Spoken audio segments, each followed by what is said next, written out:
नमस्कार। स्वागत है आपका स्नेहा एडुकेटर चैनल में।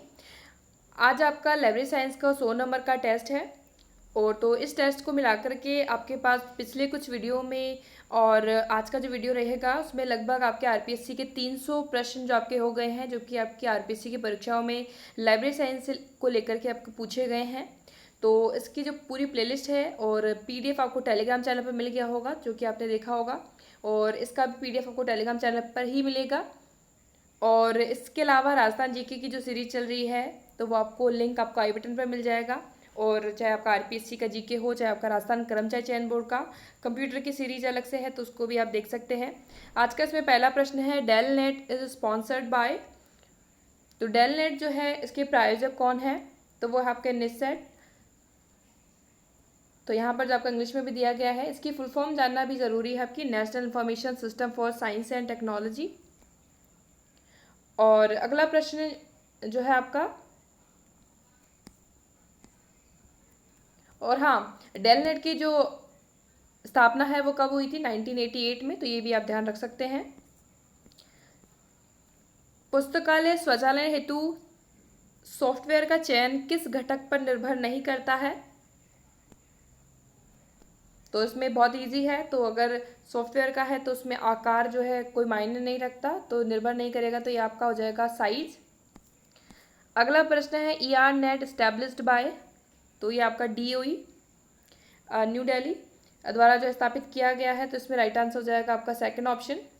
और ER नेट के बारे में हम बात करें तो उसकी फुल फॉर्म भी आपको पता होनी चाहिए, एजुकेशन रिसर्च नेटवर्क। और उसका मुख्यालय अभी आपने दिल्ली में देखा ही है। उसकी स्थापना 1986 में हुई थी।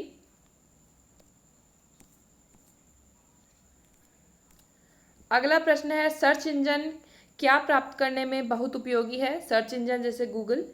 तो इसमें आप गूगल पर सर्च करके आपको क्या दिखाई देंगे? वहाँ पर वेबसाइट्स। तो यहाँ पर कौन सा उपयोगी हो जाएगा? तो वेबसाइट्स। तो फोर्थ ऑप्शन यहाँ पर राइट आंसर हो जाएगा।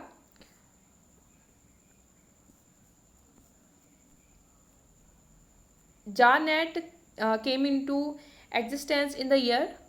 तो जानेट किस वर्ष में अस्तित्व में आया? तो पहले तो आप ये देखिए इसकी फुल फॉर्म जो है क्या होती है। तो जॉइंट एकेडमिक नेटवर्क ये है। और ये कौन से देश का है? ये आपके यूके का एक हाई स्पीड नेटवर्क है। तो ये भी आप ध्यान रख सकते हैं। और जो ये यूके से संबंधित है, ये भी आपका प्रश्न पूछा गया है। और ये कौन से वर्ष में जो है अस्तित्व में आया? तो वो आया था आपका 1984 में, 1 अप्रैल 1984 को। इनमें से जो मेटा डेटा के सृजन में आने वाली एक समस्या नहीं है? तो इनमें से कौन सी नहीं होगी? तो मेटा डेटा के सृजन की बात की गई तो यहाँ पर होगा प्रशिक्षित मानव शक्ति की उपलब्धता। बाकी इसमें ज़रूरी है आपका पर्याप्त बजट होगा तो समस्या होगी, प्रौद्योगिकी समस्या, भाषाई समस्या।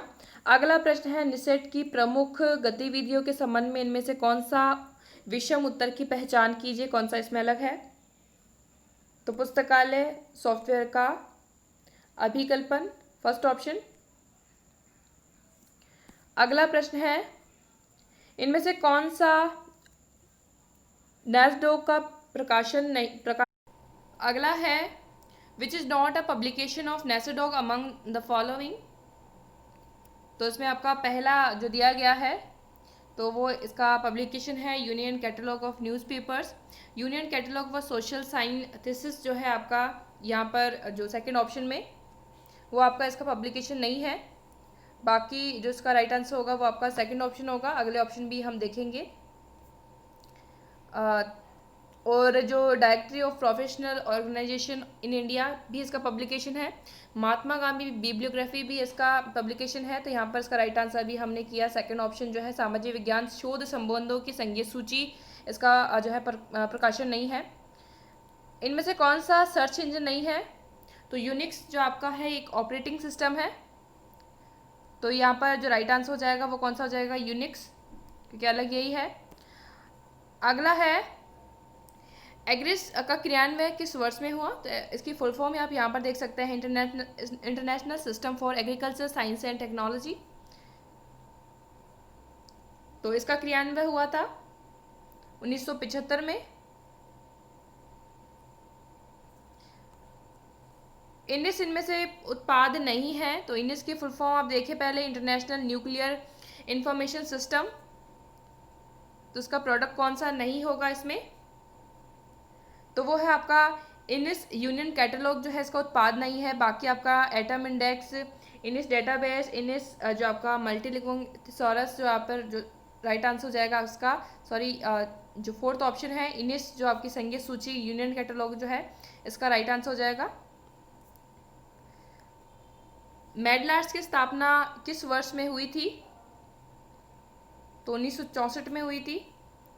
तो सारे प्रश्न भी आपके एकदम काम के नहीं हैं, क्योंकि लगभग अगर हम बात करें, अगर 50 प्रश्न हैं इसमें से जो आपका सिलेबस है जिसके अकॉर्डिंग, तो आप लगभग मान सकते हैं 45 प्रश्न आपके काम के हो सकते हैं। तो 3-4 अगर आपको नहीं आ रहे हैं, जो आपने नहीं पढ़े हैं, उनको आप इग्नोर कर दीजिएगा बिल्कुल। अगर आप जैसे अगर कोई प्रश्न नहीं आ रहा है, आपने नहीं पढ़ा है, तो उसको लेकर के आप उस टॉपिक को ना ही सर्च करें, ना उस पर पढ़ें, तो वो ज़्यादा अच्छा रहेगा। ताकि क्योंकि अभी आपकी जो तैयारी है जिस तरह से चल रही है, इन क्वेश्चन को केवल आप प्रैक्टिस के लिए लीजिए, जो आपको काम के हैं वही उनको कीजिए। तो इसमें अगला प्रश्न जो है, इनमें से कौन सा नेस्केयर का प्रकाशन नहीं है, तो आपका है इंडेक्स इंडिया। तो थर्ड ऑप्शन इसका राइट आंसर है। आपको बताना है कि इंडेक्स इंडिया किसका पब्लिकेशन है, ये आपको कमेंट बॉक्स में बताना है। अगला प्रश्न है, इंस्पेक्ट डेटाबेस के सृजन करता है, तो ये है institute of electric engineers. Bless सूचना नेटवर्क को स्थापित किया गया यूके में। अगला प्रश्न है, इनमें से कौन सा नेटवर्क प्राथमिक रूप से शैक्षणिक उद्देश्य हेतु नहीं है, तो निकनेट। अगला प्रश्न है, इनमें से कौन सा भारतीय पुस्तकालय यूएन के प्रकाशनों हेतु भंडार केंद्र के रूप में कार्य करता है, तो कौन है मेरा, सार्वजनिक पुस्तकालय Chennai. DOI stands for, DOI की फुल फॉर्म क्या है, तो डिजिटल ऑब्जेक्ट इंटरफेस, अंकीय object interface, third option. Sorry, digital object identifier जो है इसके राइट आंसर होगा। तो इसमें इसका राइट आंसर होगा fourth option, digital object identifier जो है DOI की फुल फॉर्म होगी, डिजिटल ऑब्जेक्ट आइडेंटिफायर। अगला प्रश्न है, USA में पुस्तकालय क्रांति के पितामह कौन है। अगला प्रश्न है, भारत में सर्वप्रथम किस विश्वविद्यालय ने पुस्तकालय विज्ञान में PhD प्रोग्राम प्रारंभ किया, दिल्ली विश्वविद्यालय ने। पुस्तकालयों में संसाधन साझेदारी मूलतः जानी जाती है, तो ये जानी जाती है लाइब्रेरी कोऑपरेशन में, तो पुस्तकालय सहयोग। अगला प्रश्न है, उपयोगकर्ता शिक्षा किसके अनुसार कोई प्रयास या प्रोग्राम है जो पृथक या सम्मिलित रूप से उपयोगकर्ता का पथ प्रदर्शन एवं निर्देशन करता है, यूनेस्को के अनुसार। राष्ट्रीय ज्ञान आयोग NKC का गठन किस वर्ष में हुआ, 2005 में। विभिन्न अंशदानों के रूप में सामयिकियों को प्रदत्त लेखों की सारकरण सामयिकियों में उपलब्ध ग्रंथपरक सूचनाओं का स्रोत होती है, तो वो होती है आपका सेकेंडरी सोर्सेस। थिसॉरस में अप्रयुक्त पदों में किस प्रकार का संबंध होता है, तो इसमें आपका संबंध जो होता है ये आपका सिमेंटिक भी होता है, हायरार्किकल भी होता है, एसोसिएटेड भी होता है। तो आप यहाँ पर राइट आंसर हो जाएगा ऑल ऑफ दीज रिलेशंस। पूर्व समन्वय अनुक्रमणीकरण पद्धति द्वारा बोध किया जाता है, तो इनमें से कौन कौन से जो है इनमें से बोध किया जाएगा, तो यहाँ पर जो है एक तो अर्थ को लेकर के और एक आपका हो जाएगा संबंध को लेकर के। तो यहाँ पर इसका राइट आंसर होगा फोर्थ ऑप्शन, सेकंड और फोर्थ। अगला है, कंप्यूटर को सबसे पूर्व किसने डिजाइन किया था, चार्ल्स बेबेज ने। लाइब्रेरी लिटरेचर का प्रकाशक कौन है, ये प्रश्न बहुत बार आता रहता है। H.W. विल्सन।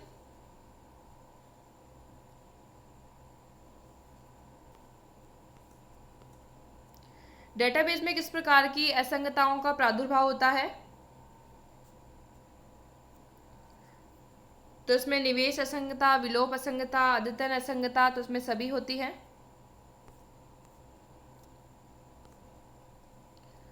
तो यहाँ पर आपको ये मैच करके बताना है। तो लिस्ट फर्स्ट को सेकंड से, तो यहाँ पर सॉफ्टवेयर दिए गए हैं और इससे संबंधित जो इंस्टीट्यूट है इनको आपको मिलाना है, किसके द्वारा जो है ये बनाए गए हैं यहाँ पर।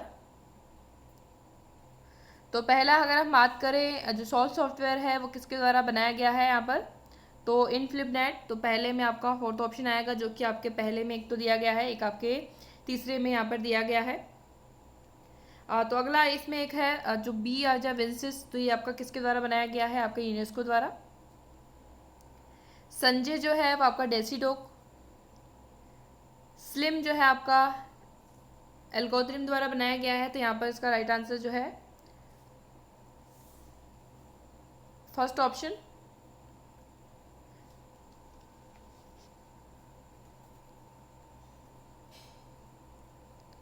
अगला है बफर एक अस्थायी संग्रहण है जो जुड़ी हुई है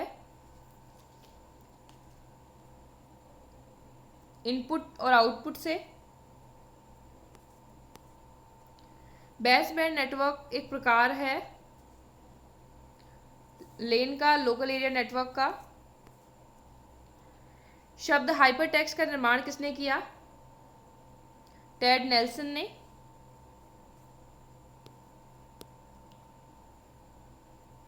ट्रंकेशन तकनीक का प्रयोग किया जाता है ऑनलाइन इंफॉर्मेशन सेवा में। यूनिक्स ऑपरेटिंग सिस्टम किस भाषा में तैयार किया गया, सी लैंग्वेज में।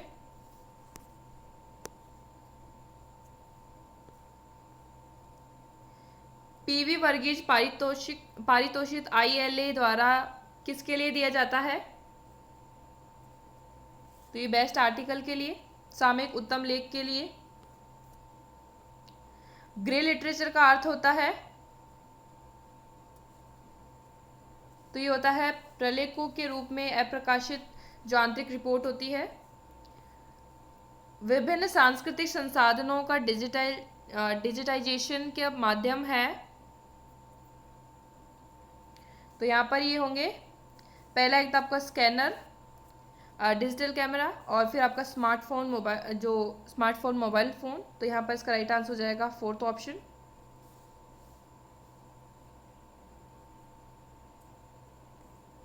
विदेशी पत्रिका के अधिग्रहण की केंद्रीयकृत योजना का संचालन किया जाता है नेस्केयर द्वारा। निम्न में से उस संगठन का नाम बताइए जिसने एग्रिस प्रोग्राम का प्रवर्तन किया, FAO। FAO की फुल फॉर्म यहाँ पे मैंने बता दी है, फूड एंड एग्रीकल्चर ऑर्गेनाइजेशन। इनमें से कौन सी ऑनलाइन ग्रंथपरक सेवाएं हैं, तो वो आपका है डायलॉग एंड ऑर्बिट। तो फर्स्ट ऑप्शन राइट आंसर होगा। अगला प्रश्न है सोशियोमेट्री पद जो है प्रथम किसने शुरू किया, जैकब एंड मोरेनो ने। यूनिट टर्म का प्रयोग किसने किया सबसे पहले, तो M टॉबिन ने। एंड्रयू कार्नेगी था,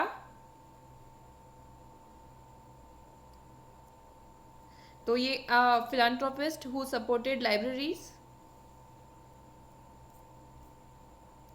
एक दानी जिसने ग्रंथालयों के उत्थान में सहायता की। बिब्लियोग्राफी के जनक निम्न में से किसको जाना जाता है, कोनार्ड गैसनर। इंडियन प्रेस इंडेक्स के प्रकाशन की शुरुआत की थी? तो दिल्ली लाइब्रेरी एसोसिएशन, दिल्ली ग्रंथालय संघ। ग्रंथालय एवं सूचना विज्ञान राष्ट्रीय नीति भारत में निम्न में से किसने बनाई थी?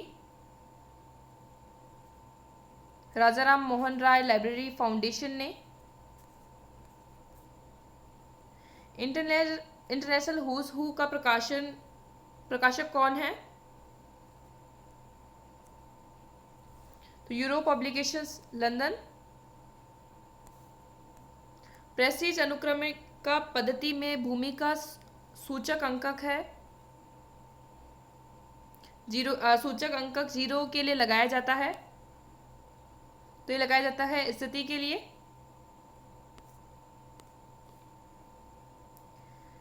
अगला प्रश्न है, अभिकथन दिया गया है हॉटन और मर्चेंट के मतानुसार सूचना अन्य संसाधनों की भांति वस्तु है। तर्क यहाँ पर दिया गया है सूचना एक स्पर्शनीय वस्तु है। तो सूचना एक स्पर्शनीय वस्तु है, जो कि यहाँ पर जो पहला जो कथन दिया गया है सत्य है, लेकिन आर यहाँ पर असत्य हो जाएगा। तो इसमें राइट आंसर हो जाएगा आपका फर्स्ट ऑप्शन। तो आज के यहाँ पर ये 100 नंबर का जो टेस्ट रहा है, इसमें आपने जो भी स्कोर किया है वो आप कमेंट बॉक्स में शेयर करें। तो आज ये 300 प्रश्न आपके आरपीसी में पूछे गए कंप्लीट होते हैं। इसकी पूरी प्लेलिस्ट आपको डिस्क्रिप्शन बॉक्स में और आई बटन पर यहाँ पर क्लिक करने पर मिल जाएगी।